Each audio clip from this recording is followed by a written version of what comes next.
So Shania Twain is another artist who epitomizes the Pareto principle, and I'll show you how. Now, first of all, she's the best-selling country singer of all time. She's an icon, music icon.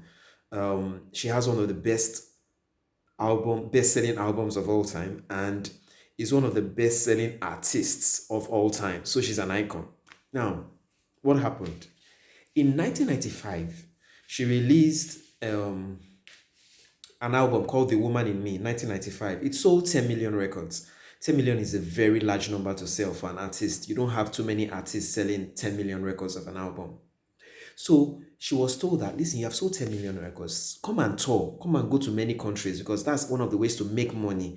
When you release a successful album, you go and start touring. You go to Asia, Europe, America, South America, and all that. And so, but you know what? She said no. She said, I don't feel like that's what I should do. I feel like I should focus on one thing, and that is songwriting. Songwriting. I feel like rather than go do touring and all that other things, so many other things, let me just focus on songwriting. So she went back to the studio and was writing songs and writing songs. What followed after was that she released a next album in 1997. First album, previous album was 1995, Woman in Me. In 2 years later, she released Come On Over. Come On Over was released in 1997. Now, guess what happened? Guess how many units Come On Over did?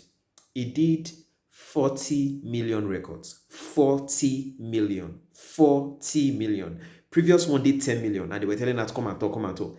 The Pareto principle that she applied got her 40 million records.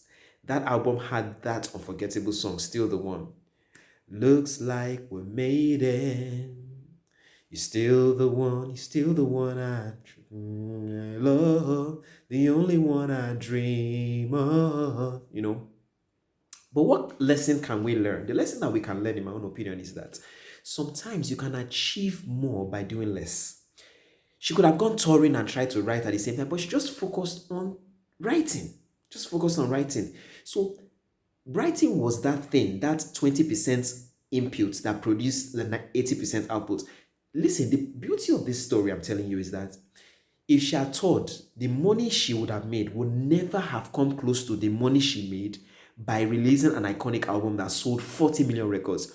How are you going to tell to make 40 million records? 40 million records, do you know how much that is? That's $600 million in revenue. $600 million at $15 per CD.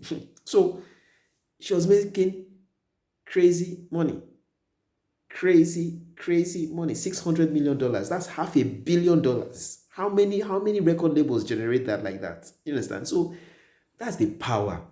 That's the power of the Pareto principle. I hope this works for you. If you're a tailor, sometimes when everybody is running up and down, focus on tailoring. Then focus on maybe a few dresses. Make those dresses iconic, and then you can say, okay, I'm only going to focus on a particular line and just make it as good as you want. And you see that a lot will come your way that you never even thought or planned for. I hope this works for you. Do have an amazing day. Bye for now.